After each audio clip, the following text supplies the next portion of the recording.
Press briefing হচ্ছে, আসেন sir একটু সামনের দিকে ভাই। আমরা আজকে বিজ্ঞ আদালতে একটি মামলা দায়ের করেছি।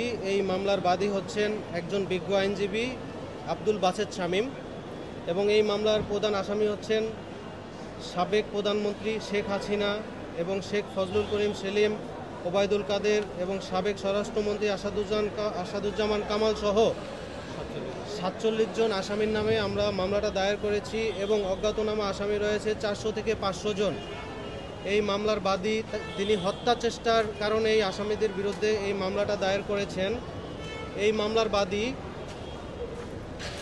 বিগত ১৮/৭/২৪ ইংরেজি তারিখে বিকাল ৫ ঘটিকার সময় ওনার বর্তমান ঠিকানা মুগদা, মানিকনগর বিশ্ব রোড এবং ঢাকা কোর্ট থেকে কাজ শেষে বাসায় যাওয়ার পথে উনি সেখানে গুলির শিকার হন এবং সেখানে তার সাথে ২ নম্বর সাক্ষী ছিল রাবার বুলেটের শিকার হন এবং তার শরীরে প্রায় ১০০ থেকে ১৫০টি রাবার বুলেট বিদ্ধ হয়।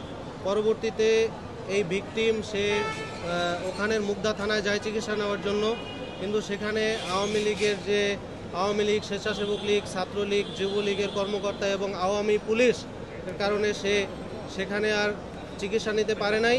পরবর্তীতে সে প্রাথমিক চিকিৎসা নিয়ে বাসায় চিকিৎসাধীন ছিল।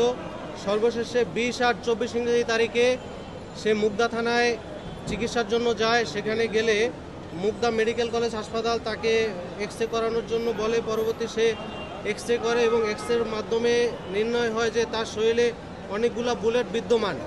উক্ত বিষয়ে আমরা বিজ্ঞ আদালত মুগদা থানার আমলিতে মামলাটা দায়ের করি। বিজ্ঞ আদালত মামলাটি নিয়ে এজাহার হিসেবে বিজ্ঞ মুগদা থানাকে এজাহার হিসেবে নেওয়ার জন্য আদেশ প্রদান করেন। আর কি উল্লেখযোগ্য আসামি?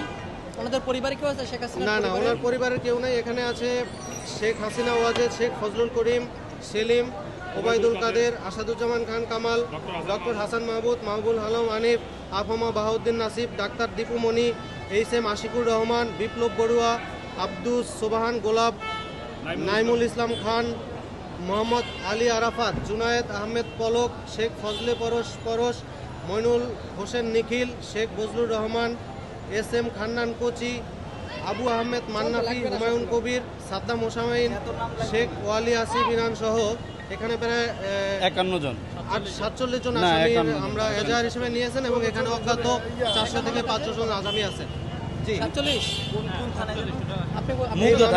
মুগদা থানায় এজাহার হিসেবে নেওয়ার জন্য মুগদা থানার ওসিকে নির্দেশনা প্রদান করেছেন। আমি হচ্ছি অ্যাডভোকেট আব্দুল্লাহ আল মামুন, আমি হচ্ছি বাদী পক্ষের আইনজীবী।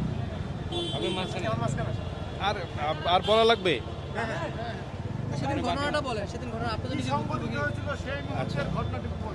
আমি অ্যাডভোকেট আব্দুল বাসেত শামীম, আমি ঢাকা কোর্টের একজন নিয়মিত প্র্যাকটিশনার। আমি ১৮/৭/২৪ তারিখে কোর্ট শেষ করে বাসায় রওনা দিয়েছি। মুগদা মানিকনগর বিশ্ব রোডে আমার বাসা। ওইখানে যে পৌঁছি তখন আনুমানিক ৫টা ৩০ বাজে। আমি এবং আমার বন্ধু অ্যাডভোকেট কাউসার আলী আমরা দুইজনে যাচ্ছিলাম। প্রথমত এখানে যে দেখি স্বৈরাচার বিরোধী ছাত্র আন্দোলন চলতেছে এবং ছাত্রলীগ, যুবলীগ, পুলিশ সহ আওয়ামী লীগের অঙ্গ সংগঠনের সদস্যরা ব্যাপক ধ্বংসযজ্ঞ চালাইতেছে, মানুষের উপরে ব্যাপক মারপিট করতেছে ছাত্রদেরকে।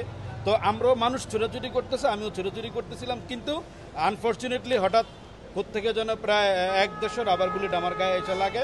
আমি তৎক্ষণাৎ রাস্তার মধ্যে পড়ে যাই। আমার বন্ধু কাউসার এবং লোকালের যারা ছিল সাক্ষী, ওরা আমাকে উদ্ধার করে আমরা মুগদা মেডিকেল কলেজে তৎক্ষণাৎ।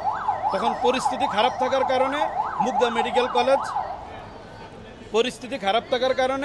ওই মুগদা মেডিকেল কলেজের সামনে যেয়ে দেখি যে অসংখ্য পুলিশ, তারপরে আপনার আওয়ামী দলীয় লোকেরা